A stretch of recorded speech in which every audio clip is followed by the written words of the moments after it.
Hi friends, welcome to Lakshmi's recipe. இன்றைக்கி நம்ம சேனலில் கடலைப்பருப்பு அரிசி பாயசம் தான் செய்ய போகிறோம். எப்படி செய்யலாம்னு பார்க்கலாம்.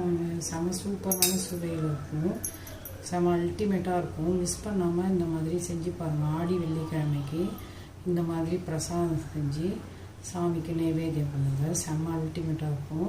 பிள்ளைங்களும் விரும்பி சாப்பிடுவாங்க. இப்போ கடலைப்பருப்பு அரிசி பாயசம் எப்படி செய்கிறதுன்னு பார்க்கலாம் வாங்க. இன்றைக்கி நம்ம சேனலில் கடலைப்பருப்பு அரிசி வச்சு தான் பாயசம் பண்ண போகிறோம். அதுக்கு நான் இந்த கிண்ணத்தால் ஒரு கிண்ணம் அளவுக்கு கடலைப்பருப்பு எடுத்துருக்கேன். எந்த அளவு நம்ம எடுத்துக்கிறோமோ அதால் மற்ற பொருள்லாம் சொல்கிறேன். இப்போ இந்த கிண்ணத்தால் ஒரு கிண்ணம் கடலைப்பருப்பு எடுத்துருக்கேன். 2 டேபிள் ஸ்பூன் அளவுக்கு பச்சரிசி ஊற வச்சு வச்சுருக்கேன். அதேமாரி இந்த கிண்ணத்தாலே 1/2 கிண்ணம் அளவுக்கு தேங்காய் எடுத்து வச்சுருக்கேன். 1/4 கிண்ணம் அளவுக்கு ஜவ்வரிசி ஊற வச்சு வச்சுருக்கேன். திராட்சை, முந்திரி, தேங்காய் பல்லாக கொஞ்சம் கட் பண்ணி வச்சுருக்கேன். நெய்யில் வறுத்து போடுறதுக்கு ஏலக்காய் நாள் வச்சுருக்கேன். இப்போ இந்த கிண்ணத்தால் தானே கடலைப்பருப்பு எடுத்துக்கிட்டேன். அதே கிண்ணத்தால் 1/2 கிண்ணம் அளவுக்கு வெல்லம் எடுத்து வச்சுருக்கேன். இப்போ எப்படி செய்கிறதுன்னு பார்க்கலாம். இப்போ பாருங்கள், ஸ்டவ்வில் ஒரு குக்கர் எடுத்து வச்சுருக்கேன் இந்த கடலைப்பருப்பு வேக வைக்கிறதுக்கு. இப்போ இந்த கடலைப்பருப்புலாம் நான் குக்கரில் சேர்த்துக்கிறேன். இப்போ இந்த 2 டேபிள் ஸ்பூன் அரிசி இருக்குல்ல, இந்த அரிசியும் இந்த தேங்காயையும் நல்லா மிக்ஸி ஜாரில் சேர்த்து குறப்பாக ரவா பதத்துக்கு அரைச்சிட்டு வந்துடுறேன். நல்லா அதை பாருங்கள், இந்த மாதிரி ரவா பதத்துக்கு நல்லா அரைச்சிட்டு வந்துட்டேன். இப்போ இதையும் இந்த கடலைப்பருப்போடு சேர்த்துக்கலாம். தேங்காய் விழுது, அரிசியும் சேர்த்து அரைச்சிருக்கேன். அதையும் கடலைப்பருப்பில் சேர்த்துடலாம். ரொம்ப ஈஸியாக இப்போ நம்ம ஆடி வெள்ளிக்கிழமைக்கு செய்யறதுக்கு நமக்கு நிறையா வேலை இருக்கும்ல, பூஜை பண்ணுறதுக்கெலாம். டக்குன்னு இந்த மாதிரி குக்கரில் போட்டிங்கன்னா சூப்பராக அருமையான பாயசம் ரெடி ஆகிடும். அதனால தான் நான் இப்போ குக்கரில் வச்சு காட்டுறேன். இப்போ பாருங்கள், இந்த கப்பால் தான் நான் கடலைப்பருப்பு எடுத்துக்கிட்டேன். இந்த கப்பால் இப்போ மொத்தமாக நமக்கு 8 கப் தேவைப்படும். இப்போ நான் 3 கப் சேர்த்து வேக வச்சுக்கிறேன். இப்போ பாருங்கள், மிக்ஸி ஜார் கழுவினதையும் 1 கப் சேர்த்துக்கிறேன்.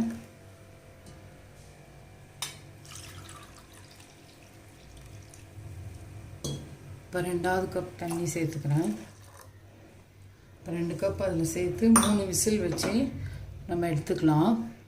ஏன்னா நான் இதிலே 3 கப் ஊற்றினோன்னா பொங்கி வந்துடும் போல். இப்போ இதுவே கரெக்டாக இருக்குது. 2 கப் சேர்த்துக்கிறேன் அதில் தண்ணி.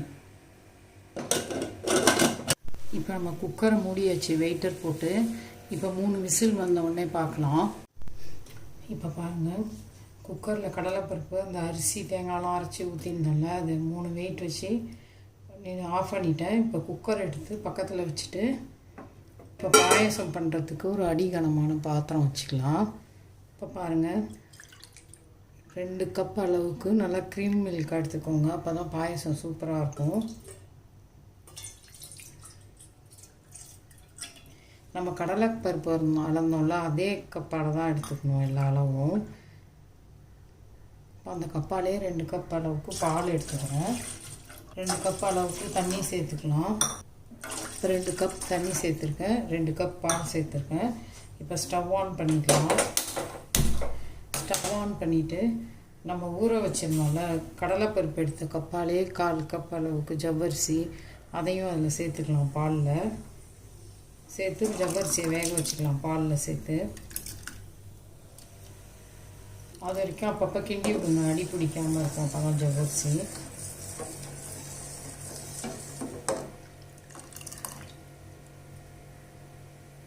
நம்ம இப்போ இதிலே கடலைப்பருப்பு அந்த அரிசி அரைச்சது எல்லாம் சேர்த்து கூட வேக வைக்கலாம்.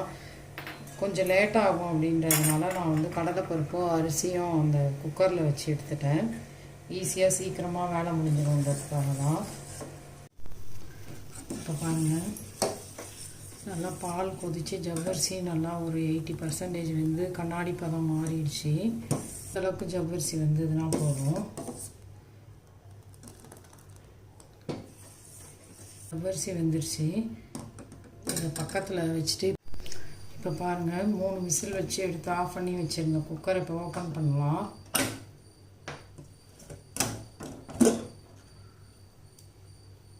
நம்ம அரிசி தேங்காய் எல்லாமே அரைச்சி அதில் போட்டு தான் வேக வச்சேன் கடலைப்பருப்போட.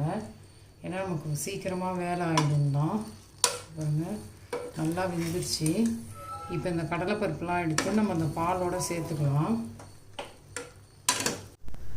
இப்போ பாருங்கள் இந்த வேக வச்ச கடலைப்பருப்பு ஊற வச்சு இந்த அரிசி தேங்காய்லாம் சேர்த்து அதில் வேக வச்சுருந்த குக்கரில் அதெல்லாம் சேர்த்துக்கலாம். இப்படி சாய்ச்சா மேலே தெரிச்சிடும், கட்டியாக இருக்குல்ல, அதனால் கரண்டியால் எடுத்து போடுங்க.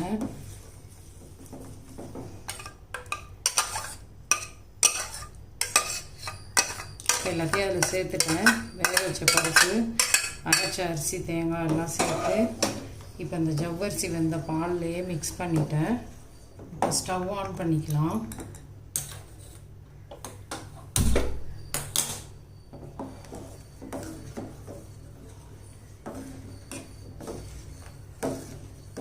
கை விடாமல் கிண்டி விடுங்க. ஏன்னா நம்ம அந்த அரிசியெல்லாம் அரைச்சி போட்டிருக்கோம்ல, அடியில் போய் அப்படியே உட்காந்துரும். செம்ம டேஸ்டியாக இருக்கும் பாயசம். நீங்கள் இந்த மாதிரி மிஸ் பண்ணாமல் செஞ்சு பாருங்கள். இந்த ஆடி வெள்ளிக்கிழமைக்கு இந்த மாதிரி நம்ம அரிசி கடலைப்பருப்பு சேர்த்து இந்த மாதிரி பாயசம் செஞ்சால் சூப்பராக இருக்கும். சாமிக்கு நெய்வேத்தியம் பண்ணிக்கலாம். 2 நிமிஷம் கொதிக்கிட்டோம். அதுக்கப்புறமா நம்ம வந்து இந்த வெல்லத்தை 1 கப் தண்ணியில் சேர்த்து கொதிக்க விட்டு வடிகட்டி ஊற்றிக்கலாம். ஏன்னா அப்படியே போட்டோன்னா, ஏன்னா பாலில் வேக விட்டுருக்கோம்ல, அப்படியே வெல்லத்தை கொட்டி கிண்டிட்டோன்னா திரிஞ்சிடும். இந்த இடத்துல நீங்கள் சர்க்கரை, வெள்ளை சர்க்கரை சேர்த்துக்கிறதா இருந்தால், சுகர் சேர்க்குறதா இருந்தால் அப்படியே சேர்த்துக்கலாம். சுகர் சேர்க்குறதா இருந்ததுன்னா நீங்கள் கடலைப்பருப்பு எடுத்திங்கன்னா அந்த கப்பாலேயே 1 கப் சுகர் சேர்த்துக்கோங்க. உங்களுக்கு இனிப்பு கம்மியாக வேணும்னா கூடி குறைச்சி போட்டுக்கோங்க.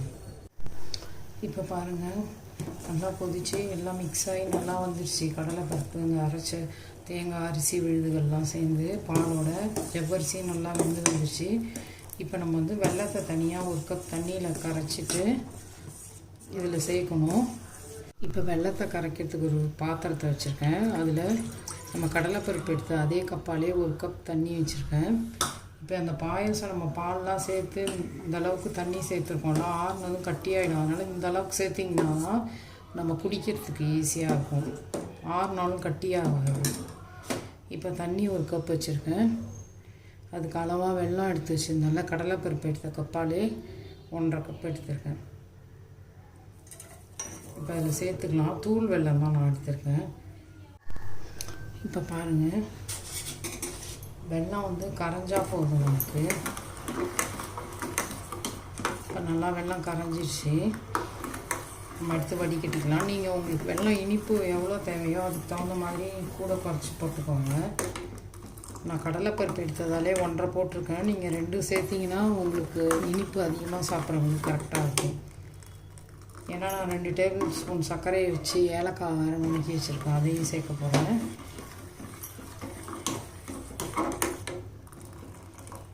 இப்போ வெல்லம் கரைஞ்சிருச்சு. அந்த வெல்லத்தை நம்ம வந்து பாயசத்தில் வடிகட்டிக்கலாம். இப்போ பாருங்கள் பாயாசம் நல்லா ரெடி ஆகிடுச்சு. கடலைப்பருப்பு பாயாசம் சூப்பராக. கடலைப்பருப்பு அரிசி பாயாசம் செமையாக வந்திருக்கு. ஆறுச்சுன்னா இன்னும் திக்காகிடும். இப்போயே திக்காக இருக்குது பாருங்கள், தெரியுதா? இந்த மாதிரி இருக்கும். இப்போ நம்ம வந்து இதில்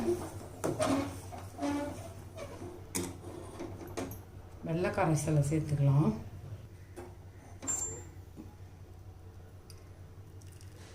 நான் அந்த வெல்லத்தை கரைச்சதை சேர்த்துக்கிறேன். பாருங்கள் எவ்வளோ தூசு இருக்கு. வெள்ளை கரைசல் சேர்த்த பிறகு இப்போ நான் ஏலக்காய் பவுடர் பண்ணதையும் சேர்த்துக்கிறேன்.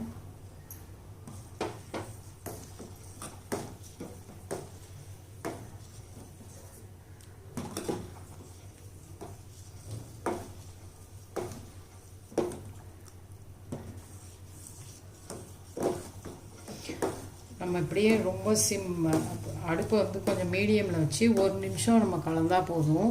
ஏன்னா நம்ம வெல்லம் கொதிக்க விட்டு தான் வடிகட்டியிருக்கோம். அதனால் பாருங்கள்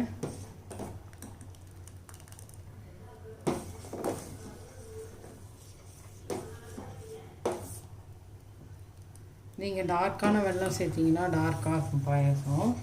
இப்போ நான் பாலும் சேர்த்துருக்கிறதுனால கலர் இப்படி இருக்குது.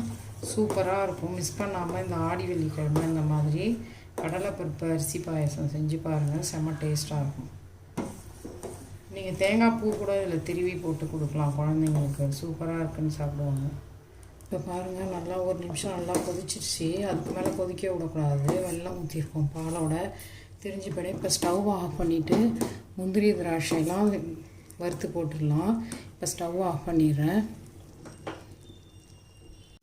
இப்போ பாருங்கள், முந்திரி திராட்சை வறுத்து போடுறதுக்கு ஒரு சின்ன கடாய் வச்சுருக்கேன். அதில் நெய் சேர்த்துக்கலாம்.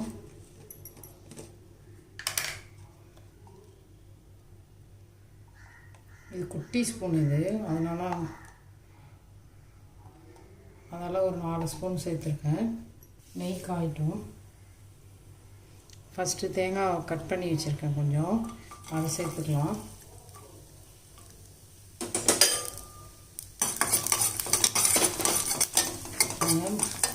தேங்காய் நல்லா வறுபட்டுருச்சு. இப்போ அதில் நம்ம முந்திரி திராட்சையை சேர்த்துக்கலாம். திராட்சை நல்லா உப்பி வரட்டும் கொஞ்சம். இப்போ நான் கடலைப்பருப்பு ஊற வச்சு தான் அதில் சேர்த்துருப்பேன். ஒரு அரை மணி நேரம் ஊற வச்சு தான் குக்கரில் சேர்ப்பேன். அதை சொல்ல மறந்துட்டேன். கடலைப்பருப்பு அரை மணி நேரம் ஊற வச்சுக்கணும். அந்த அரிசியும் அதுமாரி 2 டேபிள் ஸ்பூன் அரிசியும் ஊற வச்சு தான் அரைச்சிருக்கேன். ஜவ்வரிசி மட்டும் ஒரு 10 நிமிஷம் ஊறினா போதும். இப்போ எடுத்துடலாம்.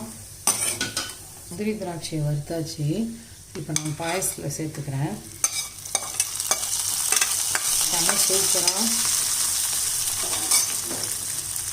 சூப்பரான சுவையில் கடலைப்பருப்பு அரிசி பாயாசம் ரெடி ஆயிடுச்சு. நீங்களும் இந்த மாதிரி ஆடி வெள்ளிக்கிழமைக்கு நைவேத்தியமாக பண்ணி சாமிக்கு பிரசாதமாக வைங்க, சூப்பராக இருக்கும். பிள்ளைங்களும் என்ஜாய் பண்ணி சாப்பிடுவாங்க.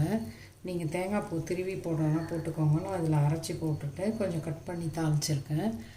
இந்த மாதிரி அரிசி கடலைப்பருப்பு சேர்த்து பாயசம் செஞ்சு பார்த்துட்டு லட்சம்ஸ் ரெசிபியை லைக் பண்ணுங்கள், ஷேர் பண்ணுங்கள், சப்ஸ்கிரைப் பண்ணுங்கள். தேங்க்யூ. செம சூப்பராக. இங்கே பாருங்கள், தெரியுதா? அப்படியே வாயில் அங்கங்கே கடலைப்பருப்பு கிடைக்கும், நமக்கு ஜவ்வரிசி கிடைக்கும். இந்த அரிசி தேங்காய் அரைச்சி ஊற்றுன அந்த ஃப்ளேவரோட செம சூப்பராக அல்டிமேட்டாக இருக்கும் பாயசம். மிஸ் பண்ணாமல் செஞ்சு பாருங்கள். ஆடி வெள்ளிக்கு இந்த மாதிரி செஞ்சு நைவேத்தியமாக சாமிக்கு பிரசாதமாக வைங்க. பொங்கல் அப்படிலாம் பண்ணால் பிள்ளைங்க சாப்பிட்றதுக்கு இது பண்ணுவாங்க. இப்போ இந்த மாதிரி செஞ்சு கொடுத்தோன்னா விரும்பி சாப்பிடுவாங்க.